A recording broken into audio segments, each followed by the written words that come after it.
News కి స్వాగతం. SC వర్గీకరణ పోరాటంలో అసుపులు బాసిన అమరుల త్యాగం వృధా కాదని ఎంఆర్పీఎస్ రాష్ట్ర కార్యదర్శి ధూళి జయరాజ్ ఎంఆర్పీఎస్ అమరవీరుల దినోత్సవంలో అన్నారు. ముందుగా అమరవీరులకు నివాళులర్పించి సర్వమత ప్రార్థన నిర్వహించారు.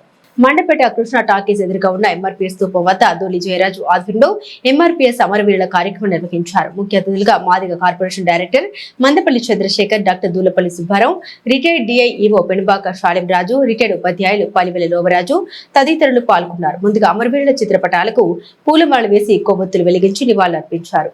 అనంతరం సర్వమత ప్రార్థన చేసి బాటసార్లకు చల్లని మజ్జిగను పంపిణీ చేశారు. ఈ కార్యక్రమంలో విహెచ్పిఎస్ అధ్యక్షుడు షేక్ నబీ, రెల్లి సంక్షేమ సంఘం అధ్యక్షుడు బొచ్చ నరసింహమూర్తి, ఎంఆర్పీఎస్ నాయకులు గాలింకి నాగేశ్వరరావు, గోషల్ ప్రసాద్, దాసరి రవికుమార్, మే సూరిబాబు, ధూళి ప్రవీణ్, దాసరి రాజు, కోడమంచిలి భాస్కర్రావు, పెందోతి వెంకటేష్, బొట్ట వీర్రాజు, మడికి ఆనందరావు, కట్టుంగ వెంకట్రావు తదితరులు పాల్గొన్నారు.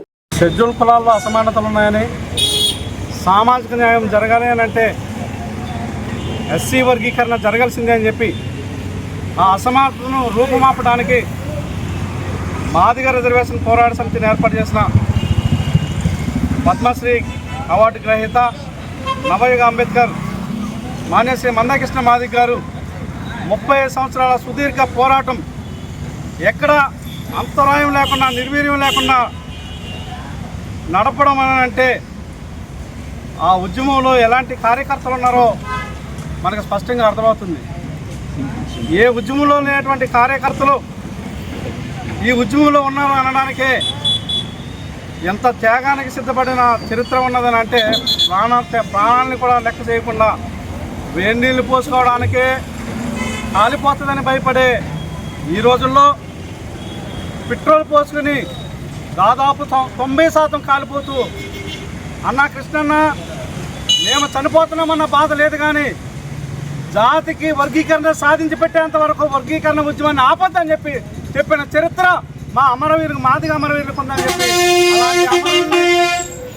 అలాంటి అమరుల్ని స్మరించుకోవాల్సిన మరి బాధ్యత ప్రతి మాదిగ కులాల మీద ఉన్నదని చెప్పి మా అధినేత మందకృష్ణ మాదిగ గారి ఆదేశాల మేరకు ఈరోజు అమరవీరుల దినోత్సవాన్ని ఘనంగా జరుపుకుంటూ మరి అమరుల ఆశయం ఏదైతే ఉన్నదో మాదిగ హక్కుల దండోరా కాదు, ఇది మానవ హక్కుల దండోరాగా మారాలని చెప్పి ఆ ఆశయాన్ని కొనసాగించడానికి అణగారిన వర్గాలను ఏకం చేసుకుని రేపు రాబోయే కాలంలో రాజ్యాధికారం దిశగా పయనించబోతున్నామని చెప్పి ఈ సందర్భంగా తెలియజేస్తూ అమరులకి ఘన నివాళులు అర్పిస్తున్నాం.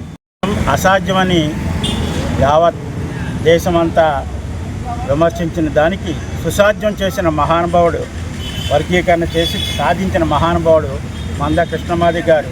నాకంటే చిన్నవాడైన వయసులో ఆయనకి నేను శిరస్సు ఉంచి నమస్కరిస్తుంటాను. కారణం 30 సంవత్సరాల అలిపిడిగిన పోరాటం, అమ్ముడు పోనితనం, నిబద్ధత, మడమ తిప్పని లక్షణం, ఇవన్నీ కూడా ఉడికిపుచ్చుకోబట్టే ఆ మహానుభావుడు ఒక రాష్ట్రానికే కాకుండా ఆంధ్రప్రదేశ్ రాష్ట్రంలో వర్గీకరణ స్టార్ట్ అయిన ఇది ఇప్పుడు భారతదేశంలో అన్ని రాష్ట్రాలు కూడా చేసుకోవచ్చనే చారిత్రాత్మకమైన సుప్రీంకోర్టు తీర్పును సాధించిన మహానుభావుడు ఎవరంటే అది మంద కృష్ణమాది గారు.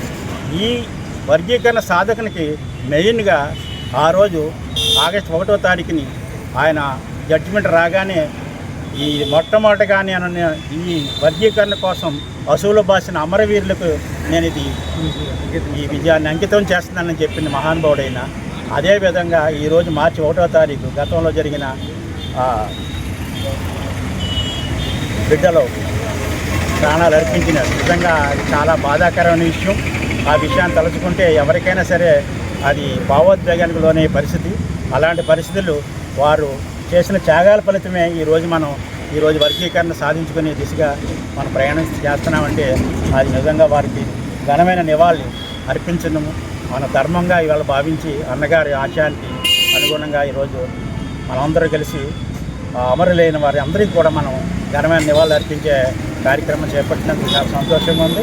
ఈ మండపేటలో జరుగుతున్న ఈ కార్యక్రమాన్ని నిర్వహిస్తున్న పెద్దలందరికీ కూడా నా యొక్క ధన్యవాదాలు తెలియపరుస్తూ జై మాదిగ, జై మందకృష్ణ మాదిగ, అమరవీరులకు జోహార్. మరిన్ని తాజా వార్తా విశేషాల కోసం న్యూస్ సబ్స్క్రైబ్ చేయండి, మీ మిత్రులకు షేర్ చేయండి.